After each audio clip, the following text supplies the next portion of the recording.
नमस्कार, स्वागत है आपका इंडिया न्यूज में। आपके साथ हूं मैं Rajiv Sharma. India News prime time edition. चलिए वहां खबर जहां में आपका स्वागत।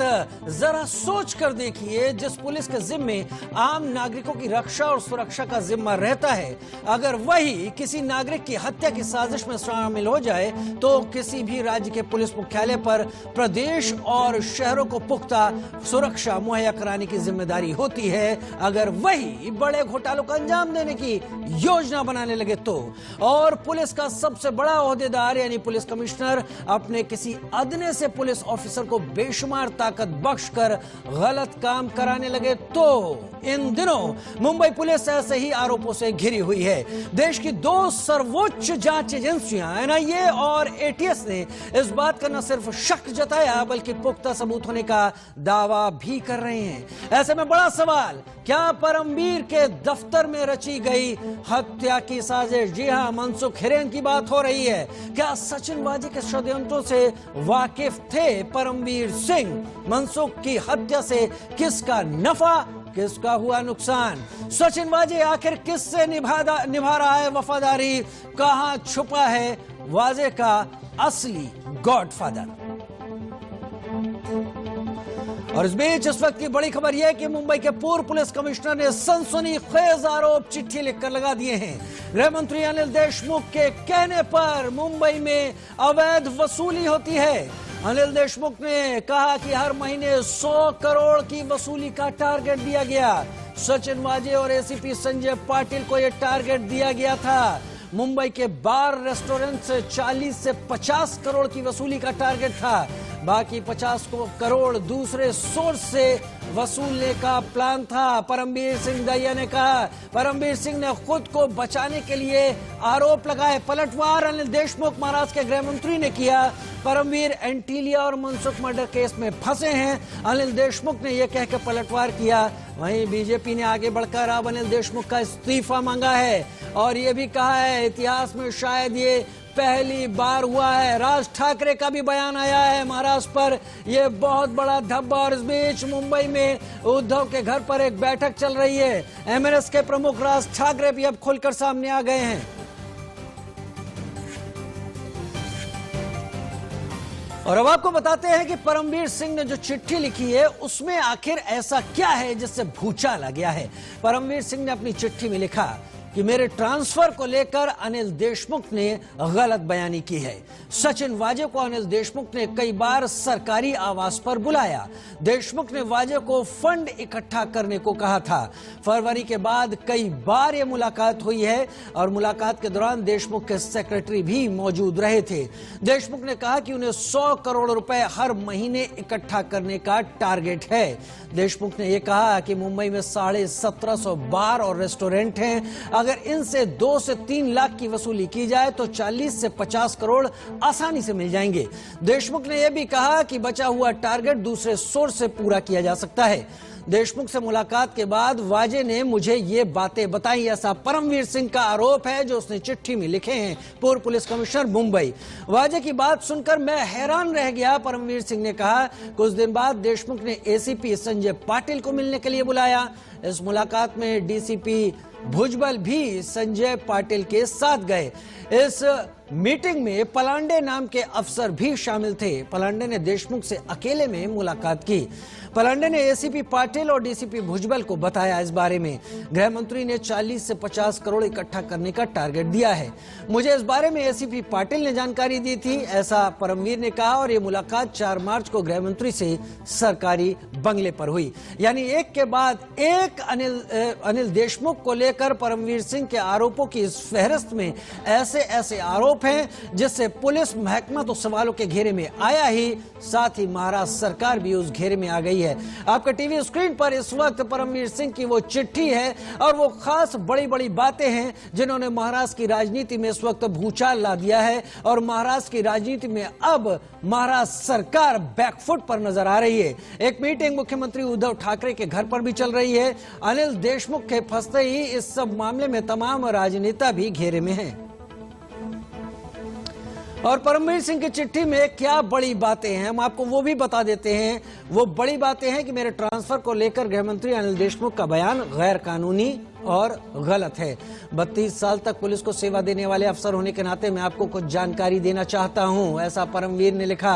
एंटीलिया केस के सिलसिले में मैं आपके सरकारी आवास वर्षा पर आपको मिला था। ये चिट्ठी मुख्यमंत्री उद्धव ठाकरे को लिखी गई है। मैंने आपको गृह मंत्री देशमुख के गलत गैर कानूनी कामों के बारे में बताया भी था।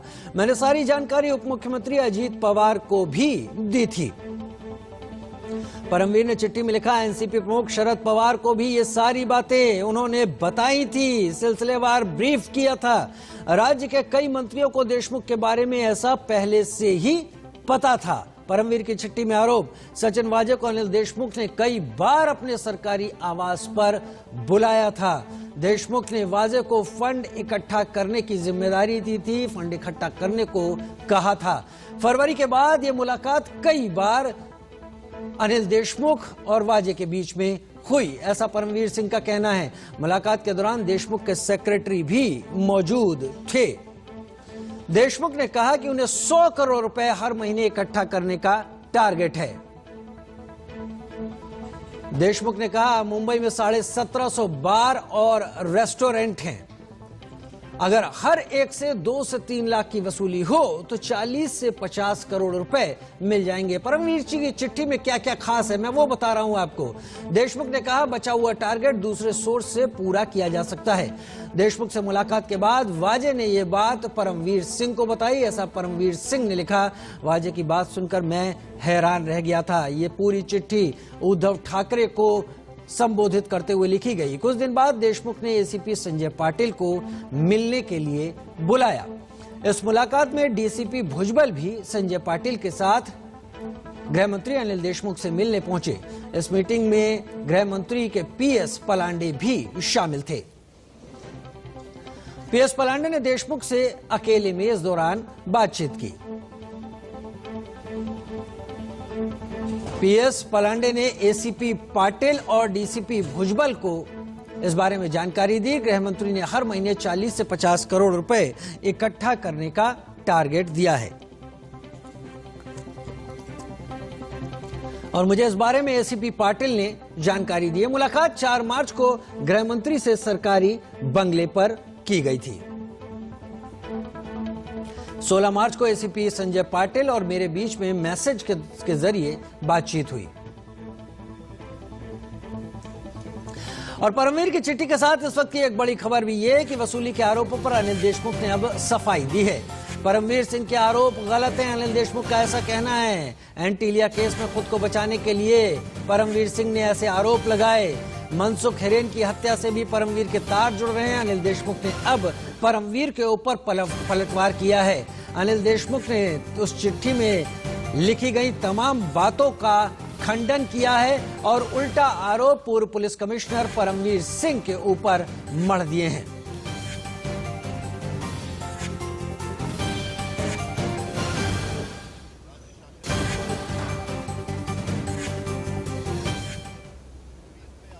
और परमवीर सिंह और एसीपी संजय पाटिल के बीच जो बातचीत हुई व्हाट्सएप के जरिए वो आपको बताते हैं। परमवीर सिंह ने कहा, पाटिल, गृह मंत्री सर और पलांडे ने बार बार रेस्टोरेंट की कितनी संख्या बताई और कितने कलेक्शन का अनुमान जताया जब तुम उनसे फरवरी में मिले। संजय पाटिल ने जवाब दिया, 1750 बार और रेस्टोरेंट मुंबई में हैं। उनमें से हर एक से करीब 3 लाख। उनकी जानकारी के मुताबिक कुल कलेक्शन 50 करोड़ हर महीने। 4 मार्च को पलांडे ने मुझे और डीसीपी भुजबल को इस बारे में बताया। परमवीर सिंह, इससे पहले तुम गृह मंत्री सर से कब मिले थे? एसीपी संजय पाटिल, 4 दिन पहले हुक्का पर ब्रीफिंग के लिए मैं उनसे मिला था। और वाजे, गृह मंत्री सर से कब मिला था? एसीपी संजय पाटिल ने जवाब दिया, सर मुझे तारीख का सही पता नहीं है। परमवीर सिंह ने सवाल पूछा, तुमने कहा था तुम्हारी मुलाकात कुछ दिन पहले हुई थी। एसीपी संजय पाटिल ने जवाब दिया, हाँ सर, लेकिन ये फरवरी के आखिर में हुई थी। पाटिल, मुझे कुछ और जानकारी चाहिए। क्या वाजे गृह मंत्री से मुलाकात के बाद तुमसे मिला? हाँ सर, गृह मंत्री से मुलाकात के बाद वाजे मुझसे मिला था, ऐसा एसीपी संजय पाटिल ने कहा। परमवीर सिंह ने सवाल पूछा कि क्या उसने तुम्हें बताया कि गृह मंत्री सर ने क्यों बुलाया था? संजय पाटिल ने जवाब दिया, उसने मुझे मिलने का मकसद बताया कि मुंबई में 1750 बार रेस्टोरेंट है, उससे हर महीने एस्टेब्लिशमेंट 3 लाख कलेक्ट करने हैं जो करीब 40 से 50 करोड़ होंगे। और यही बात गृह मंत्री सर ने तुमसे भी कही। एसीपी संजय पाटिल ने जवाब दिया। 4 मार्च को उनके पीएस पलांडे ने ये मुझसे कहा। तुम पलांडे से 4 मार्च को मिले? हाँ सर, मुझे मिलने के लिए बुलाया गया था।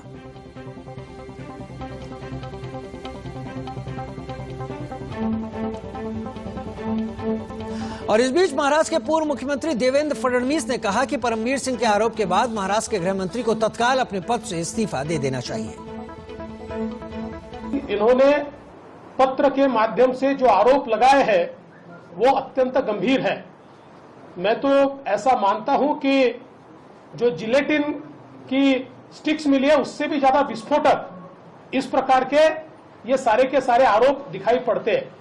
विशेष रूप से इन आरोपों की गंभीरता इसलिए भी बढ़ती है कि ये आरोप एक सर्विंग डीजी ने लगाए हुए हैं और इन आरोपों के साथ उसकी पुष्टि करने के लिए उन्होंने व्हाट्सएप चैट या एसएमएस चैट, जो भी कुछ वो समझ में नहीं आ रहा उस लेटर में से कौन सी चैट है, लेकिन जो चैट उन्होंने लगाई हुई है इसमें बिल्कुल स्पष्टता के साथ वो जिनके साथ बातचीत हो रही है वो कह रहे हैं कि इतने रेस्टोरेंट से इतने पैसे, इतने बार से इतने पैसे, इतना पैसा जमा करने को बोला है। तो ये एक बहुत ही सबल इस प्रकार का एक मैं ऐसा मानता हूं कि उनके खिलाफ एविडेंस है। ऐसे समय हमारी मांग है कि गृह मंत्री जी ने तुरंत इस्तीफा देना चाहिए। वो नहीं देते तो उनको मुख्यमंत्री जी ने हटाना चाहिए और इसकी निष्पक्ष जांच होनी चाहिए। या तो केंद्रीय एजेंसीज इसकी जांच करे और अगर इसमें राज्य सरकार को यह लगता है कि हमको केंद्रीय एजेंसी से नहीं करनी है तो कोर्ट मॉनिटर्ड इंक्वायरी इसकी होनी चाहिए। लेकिन कोई भी इंक्वायरी तभी सफल हो पाएगी जब एक सर्विंग गृह मंत्री ये अपने पद से दूर होंगे और उसके बाद इसकी उच्च स्तरीय जांच होगी। मुंबई के पूर्व पुलिस कमिश्नर तथा महाराष्ट्र के सबसे सीनियर आईपीएस अफसर परमवीर सिंह खत लिखकर मुख्यमंत्री जी से कहते हैं कि महाराष्ट्र के गृह मंत्री अनिल देशमुख जी ने वाजे को अपने निवास पे बुलाकर हर महीने 100 करोड़ रुपए जमा करने के लिए कहा। हर महीने 100 करोड़ रुपए केवल मुंबई से, 16 महीने से इनकी सरकार है, 1600 करोड़ रुपए ये हो गया। महाराष्ट्र में से कई सारे जिले हैं, कई सारे शहर हैं, उनसे कितने करोड़ रुपए ये जमा करने के लिए उन्होंने कहा था। पुलिस डिपार्टमेंट एक डिपार्टमेंट है, ऐसे महाराष्ट्र सरकार के पास 22 अलग अलग डिपार्टमेंट है। क्या हर डिपार्टमेंट के अधिकारियों को सरकार के मंत्रियों ने इसी प्रकार से वसूली करने के आदेश दिए थे? सरकार जनता की रक्षा के लिए होती है, पर यह 3 दलों की सरकार जिस पुलिस ने जनता की रक्षा करनी चाहिए उसी पुलिस को जनता का शोषण करने के लिए कहा और लोगों से जबरन हफ्ते के महीने के 100 करोड़ रुपए वसूल करने के लिए कहा। इतना घिनौना काम महाराष्ट्र की भूमि पे नहीं, देश के किसी भी राज्य में इसके पूर्व नहीं हुआ। इन 3 दलों की सरकार ने न केवल पुलिस की बल्कि महाराष्ट्र के पवित्र भूमि की भी छवि धूमिल करने का दुस्साहस किया है। पूर्व पुलिस आयुक्त मुंबई परमजीत सिंह, उन्होंने जो उद्धव ठाकरे जी को पत्र लिखा है उसमें अनेक आरोप हैं। गृह मंत्री के खिलाफ भी आरोप है कि उन्होंने पैसे की मांग करते थे। तो मुझे नहीं पता कि उसमें कितनी सत्यता है। अगर वो सत्यता है तो अत्यंत गंभीर है और इसके ऊपर कुछ न कुछ स्पष्टीकरण सरकार की तरफ से अवश्य दिया जाना चाहिए। 3 खास सहयोगी मेरे साथ इस वक्त तमाम जानकारी के साथ जुड़ रहे हैं। अभिषेक शर्मा मेरे साथ मुंबई से जुड़ रहे हैं, मेरे साथ प्रीति सोमपुरा मुंबई से जुड़ रही हैं और रोहित पुनेठा मेरे सहयोगी न्यूज रूम से मेरे साथ इस वक्त जुड़ रहे हैं। अभिषेक शर्मा, सबसे पहले आपके पास आते हुए, आप इस पूरे मामले में लगातार तमाम पुलिसिया कार्रवाई को फॉलो कर रहे हैं। जो राजनीतिक इसमें तमाम दखलंदाजी है, तमाम बयानबाजी हो रही है, उसको भी आप देख रहे हैं। लेकिन अगर आज परमवीर सिंह ऐसी बात सीधे मुख्यमंत्री उद्धव ठाकरे को लिखकर दिखाते हैं तो ऐसा लगता नहीं कि पुलिस अपना काम कर रही थी, सरकार भी अपना काम कर रही थी। क्या स्थिति है इस वक्त?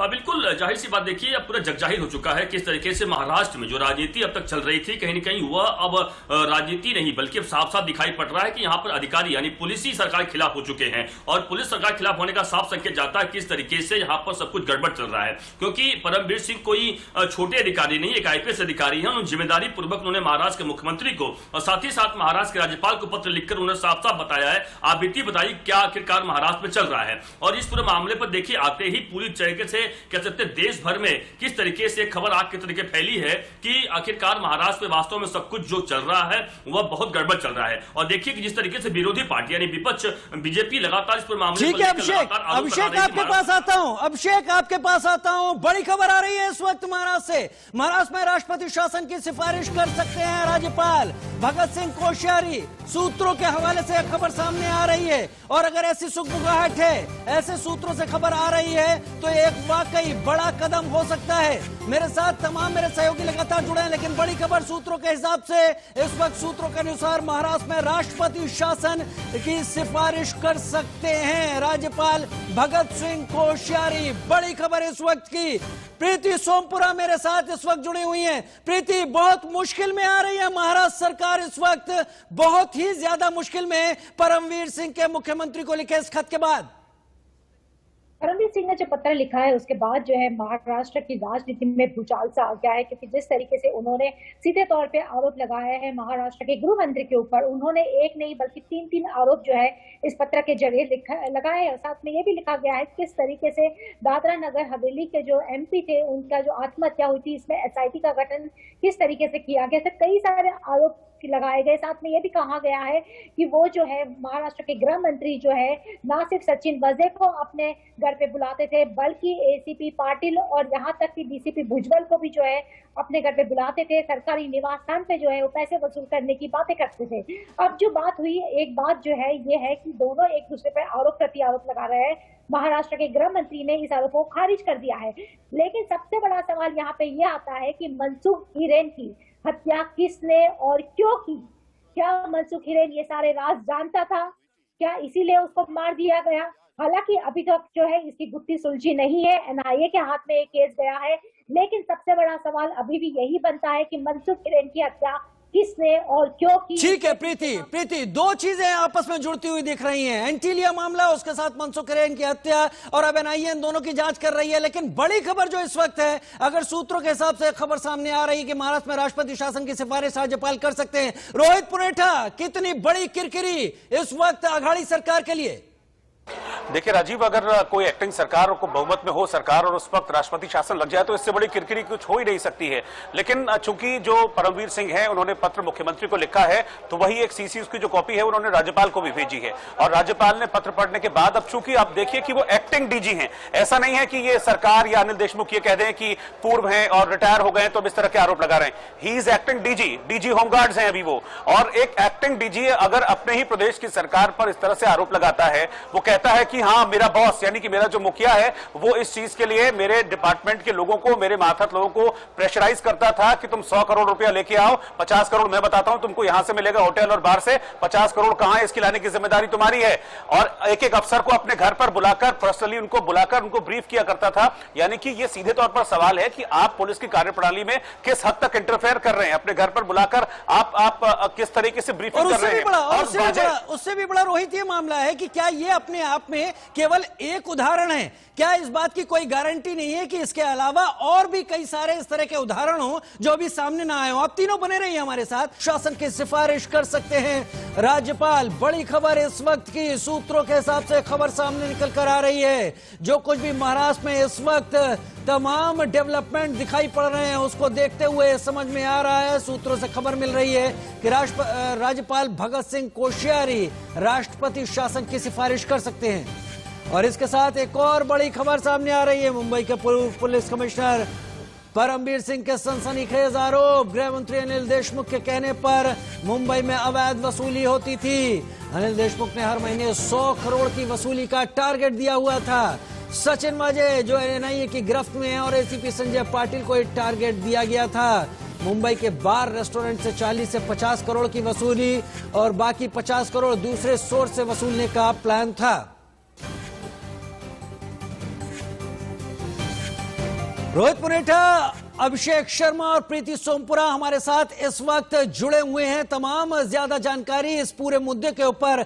अब जैसा प्रीति दिखाई पड़ रहा है, इस लेटर बम के बाद तमाम डेवलपमेंट होते दिखाई पड़ रहे हैं। गृह मंत्री अनिल देशमुख ने खुद को बचाने के लिए सारा इल्जाम अब परमबीर सिंह पर मढ़ना शुरू कर दिया है, लेकिन सरकार के ऊपर तो सवाल खड़े हो ही गए हैं। क्या मुख्यमंत्री कार्यालय, मुख्यमंत्री की तरफ से कोई प्रतिक्रिया सामने आई अब तक?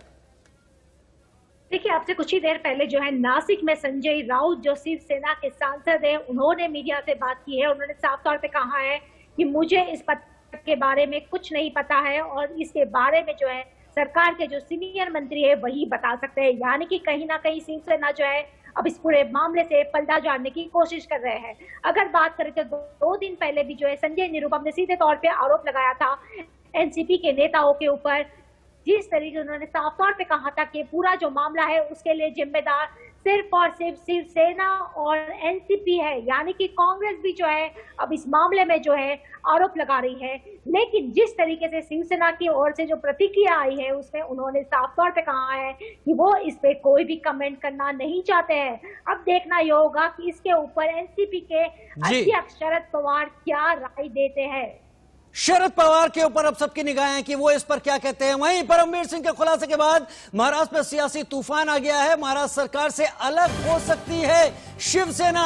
बड़ी खबर आ रही है अब इस वक्त, क्योंकि शिवसेना की छवि को लगातार नुकसान हो रहा है। अघाड़ी सरकार में मौजूद शिवसेना अब इस तमाम खुलासे के बाद ये बड़ी खबर निकल कर आ रही है। और ये कितनी जल्दी ये सब तय होता है, क्या स्थिति होती है। हालांकि प्रीति सोमपुरा बता रही थी कि संजय राउत ने इस पत्र के बारे में जानकारी से इनकार किया, लेकिन जो बड़ी खबर आ रही है, और अगर बड़ी खबर ये सामने आ रही है तो ये समझ लीजिए कि इस वक्त महाराष्ट्र में राजनीतिक हलचल किस हद तक तेज होगी। महाराष्ट्र सरकार से अलग हो सकती है शिवसेना। ऐसे आरोपों से शिवसेना की छवि को नुकसान हो रहा है। जो मैसेज महाराष्ट्र की जनता में जा रहा है और उसके साथ साथ देश में भी जा रहा है, शिवसेना उसके चलते खासा नुकसान झेल रही है। लगातार अघाड़ी सरकार का नेतृत्व शिवसेना के उद्धव ठाकरे कर रहे हैं, लिहाजा छींटे उनके ऊपर आना स्वाभाविक सा है, लाजमी है। अभिषेक शर्मा मेरे साथ इस वक्त जुड़े हुए हैं। अभिषेक, एक के बाद एक बड़ी खबरें महाराष्ट्र से निकल कर आ रही हैं।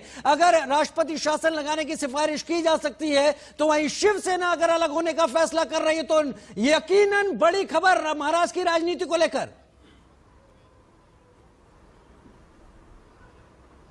बिल्कुल, देखिए, 2 बहुत बड़ी खबर, जैसा कि आप बता रहे हैं, 2 बड़ी खबर हमारे पास इस वक्त है। और जैसा कि जिस तरीके से देखिए यह बात तो साफ हो चुकी है कि देखिए आपको पता ही है कि महाराष्ट्र के जो राज्यपाल हैं वो किस तरीके से महाराष्ट्र सरकार से उनकी अनबन है, नहीं बनती है। और अब चूंकि उनको एक बड़ा मौका मिल चुका है, और बड़ा मौका इसलिए मिला हुआ है कि बड़ी उसके पीछे कह सकते हैं उनके पास पूरा सबूत है, और सबूतों के आधार पर वह पूरा मौन बना चुके हैं वो कि वह किसी भी वक्त अब केंद्र सरकार को पत्र लिख सकते हैं कि महाराष्ट्र में सब कुछ गड़बड़ चल रहा है, इसलिए यहाँ पर प्रेसिडेंट रूल लगाने की जरूरत आन पड़ी है। लेकिन उसके पहले चूंकि शिवसेना को पता है कि ऐसा हो सकता है, इसलिए वह अपनी साख बचाने के लिए महाराष्ट्र की जो अस्मिता है, कहते हैं वो अपने आप को जो मराठी के नाम पर जो राजनीति करती है वह बचाने के लिए वह खुद सरकार से अलग हो सकती है, और सरकार से अलग होकर अपने आप को बताएगी कि नहीं, जो कुछ भी चल रहा था उसमें हमारा कोई लेना नहीं है। क्योंकि देखिए परमबीर सिंह ने जो लेपत्र लिखा है वह सीधे सीधे एनसीपी को दोषी ठहराया, ना कि सीएम का शिवसेना को। यही देखिए अब तक देखिए आप राजनीति किस तरह करबट बदल रही है राजीव, कि अब तक जो राजनीति हो रही थी,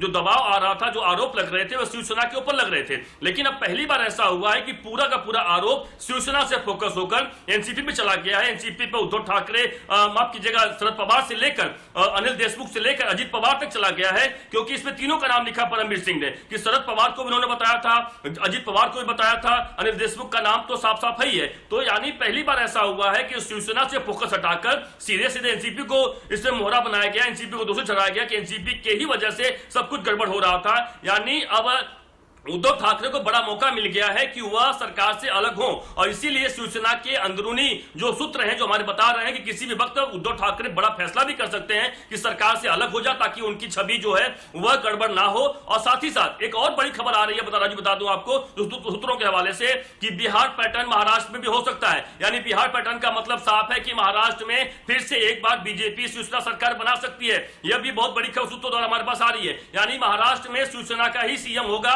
बीजेपी का डीसीएम हो सकता है, यह भी एक बड़ी खबर आ रही, क्योंकि शिवसेना की तरफ से साफ साफ कहीं कहीं देखा जा रहा है कि किस तरीके से यहां पर उसकी पार्टी का बदनामी हो रहा है, यानी उनका नाम खराब हो रहा है। हिंदुत्व को लेकर जिस तरीके से बड़े आरोप लग रहे थे, वह कहीं न कहीं शिवसेना अपने आप को अलग करके फिर से हिंदुत्व का चोला पहन सकती है और बीजेपी के साथ फिर से जाकर वो सरकार बना सकती है। इसकी भी सूत्रों से जानकारी आ रही है, क्योंकि पहली बार ऐसा हुआ है कि शिवसेना अब फ्रंट फुट पर खेलेगी, क्योंकि शिवसेना के पास अब कुछ बताने के लिए सब कुछ है। क्योंकि जिस तरीके से आरोप लग रहा था, वह आरोप पूरी तरीके से अब एनसीपी फोकस चला गया है, यानी अब शिवसेना को उससे बाहर निकलने का एक बड़ा वैक्यूम मिल गया है, बड़ा स्पेस मिल गया है। और ठीक है, रोहित पुनेठा भी हमारे साथ जुड़े हुए हैं। रोहित, एक के बाद एक खबरें आ रही हैं। राष्ट्रपति शासन लगाने की सिफारिश की जा सकती है, उसके साथ दूसरी खबर यह निकल कर आ रही है कि शिवसेना इस अघाड़ी सरकार से अलग भी हो सकती है, और यहां पर तीसरी खबर दे रहे हैं अभिषेक शर्मा कि बिहार पैटर्न के ऊपर एक बार फिर से शिवसेना बीजेपी साथ आ सकते हैं।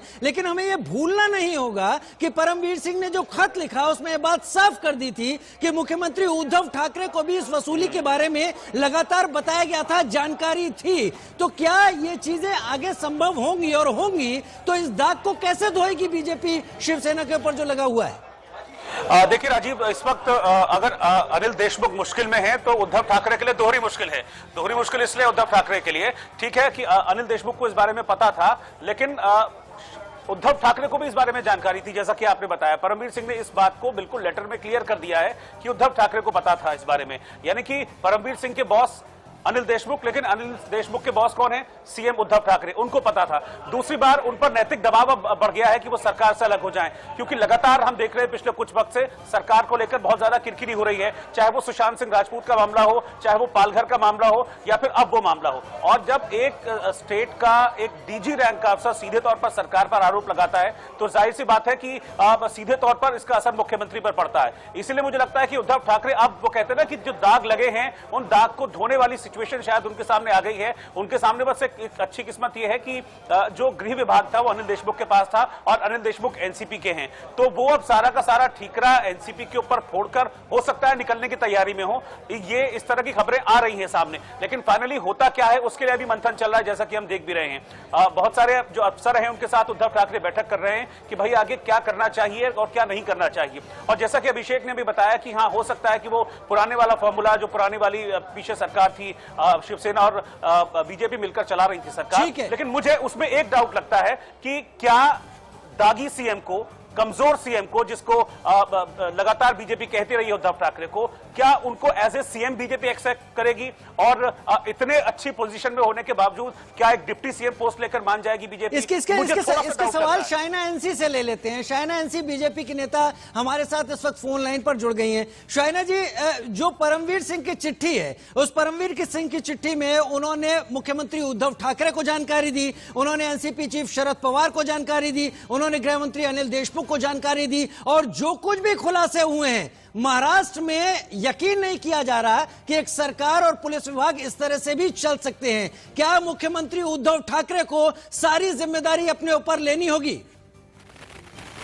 देखिए, अकाउंटेबिलिटी तो हर एक व्यक्ति चाहते हैं, और खास तौर से इसमें जो खुलासे हुए हैं इस पत्र के निमित्त, वहाँ 1 बाय 2 बताया गया है कि जैसे ये भ्रष्ट सरकार जो महाविकास आघाड़ी अपने आप को कहती है, एक्चुअली महाविनाश आघाड़ी है, और कहीं ना कहीं ये पैंडोरा बॉक्स में जो खुल गया है। शाइना जी, आपके पास एक बार फिर से आने की कोशिश करेंगे, आपकी आवाज हम तक थोड़ा खराब पहुंच रही है। मैं प्रीति आपके पास आऊंगा। 356 लगाना क्या ऐसा लग रहा है, जैसे सूत्रों से जानकारी मिल रही है बहुत जल्द हो सकता है, और हो सकता है तो क्या इसके लिए कुछ वहां पर सुगबुगाहट दिखने लगी है?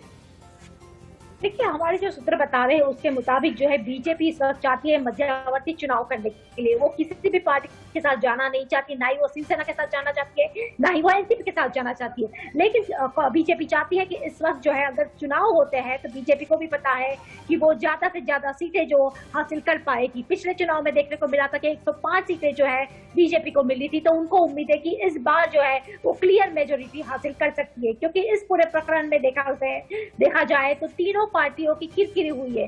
कांग्रेस के अलावा जो एनसीपी और शिवसेना के सामने भी कई सारी उंगलियां उठी है। तीनों पार्टियां जो है किस तरीके से जो है इसके पहले भी हमने देखा है कि किस तरीके से उनके ऊपर कई आरोप लग चुके हैं, चाहे धनंजय मुंडे का मामला हो या फिर संजय राठौर जो मंत्री जिसके ऊपर एक लड़की की आत्महत्या का मामला है। जैसे कई सारे आरोप जो है तीनों पार्टियों के ऊपर लग चुके हैं। तो बीजेपी इस वक्त चाहती है कि वो चुनाव हो, राष्ट्रपति शासन लगाने के बाद जो है चुनाव हो, ताकि क्लियर मेजोरिटी के साथ जो है बीजेपी फिर से एक बार सत्ता में आ जाए। आप तमाम लोग मेरे साथ बने रहे। इस बीच राज्यसभा सांसद रामदास आठवले ने कहा है कि एंटीलिया मामले की जांच में किसी को भी बख्शा नहीं जाना चाहिए। आठवले ने कहा कि महाराष्ट्र में राष्ट्रपति शासन लागू हो जाना चाहिए। केंद्रीय मंत्री है, उनसे बात करते हैं। सर, मुंबई पुलिस में जो हो रहा है महाराष्ट्र में, आज जो एक्स कमिश्नर है उन्होंने चिट्ठी लिखी है मुख्यमंत्री को और आरोप लगाया है कि अनिल देशमुख जो कि होम मिनिस्टर है वो एक एक्सटॉर्शन रैकेट चला रहे थे, फोर्स कर रहे थे पुलिस फोर्स को कि एक्सटॉर्शन के लिए। मुझे लगता है कि जो परमवीर सिंह जी जो मुंबई के कमिश्नर थे उनका तबादला अभी हुआ है और उन्होंने जो मुख्यमंत्री जी को पत्र लिखा है उसमें अनिल देशमुख जी इतना पैसा मांग रहे थे। सचिन वाजे जी को भी बोल रहे थे वो अपने को महीने में इतना कुछ मिलना चाहिए।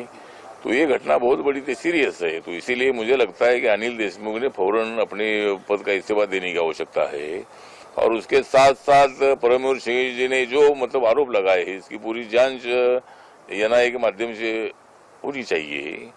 और दूसरा, अनिल देशमुख जी ने भी परमवीर सिंह जी को आरोप लगाए है तो उसकी भी जांच होने की आवश्यकता है। तो महाराष्ट्र की स्थिति इतनी बिगड़ती जा रही है कि मुकेश अंबानी के घर को उड़ाने की साजिश करने में सचिन वाजे सबसे आगे थे और इसके पीछे और भी किसी का बड़ा राज हो सकता है, बहुत बड़ा हाथ हो सकता है। इसीलिए मुझे लगता है कि महाराष्ट्र की लॉ एंड ऑर्डर की स्थिति एकदम बिगड़ चुकी है और इसीलिए महाराष्ट्र में राष्ट्रपति शासन लागू होना चाहिए। इसी तरह का एक पत्र मैं अमित शाह जी को लिखने वाला हूँ और महाराष्ट्र में राष्ट्रपति शासन लागू होना ही चाहिए। जिस तरीके से इस मामले के रोज नए खुलासे होते चले जा रहे हैं, परत दर परत मामला खुलता चला जा रहा है, क्या ये मामला बहुत ऊपर तक जाएगा? हाँ, ये मामला ऊपर तक जा सकता है। इसमें शिवसेना के लोगों का भी कुछ संबंध सचिन वाजे से हमेशा रहा है। वो शिवसेना को सपोर्ट करते आए हैं और ऐसे अधिकारी को सपोर्ट करने का काम शिवसेना जैसी पार्टी करती थी और शिवसेना के मुख्यमंत्री माननीय उद्धव ठाकरे जी है। मुझे लगता है मामला बहुत बड़ा गंभीर बनता जा रहा है और इसीलिए माननीय उद्धव ठाकरे जी को भी मुख्यमंत्री पद पर रहने का अधिकार नहीं है। एक सवाल और है सर कि मुंबई पुलिस की एक इमेज थी, बहुत अच्छी इमेज थी। इस पूरे प्रकरण से क्या मुंबई पुलिस की इमेज पर धक्का लगाया और इस तरीके से कमिश्नर और होम मिनिस्टर ही आमने सामने आ गए, फॉर्मर कमिश्नर और होम मिनिस्टर? हाँ, मुझे लगता है कि ये बात तो बहुत बड़ी गंभीर है कि मुंबई पुलिस तो बहुत ही एक्टिव पुलिस के माध्यम से जानी जाती थी। मेरे साथ मेरे 3 सहयोगी जुड़े हुए हैं। आपने रामदास आठवले को सुना जिन्होंने इस बात का समर्थन किया कि जो कुछ भी स्थिति पैदा हो गई उसके चलते मुंबई या महाराष्ट्र की बात करें तो राष्ट्रपति शासन लगना चाहिए। रोहित, मैं आपके पास आना चाहूंगा और आपसे एक एनालिसिस समझना चाहूंगा। मेरे दोनों सहयोगी भी मेरे साथ इस वक्त जुड़े हुए हैं और वो भी शायद मेरे सवाल को समझे और उनसे भी मैं बात करूंगा।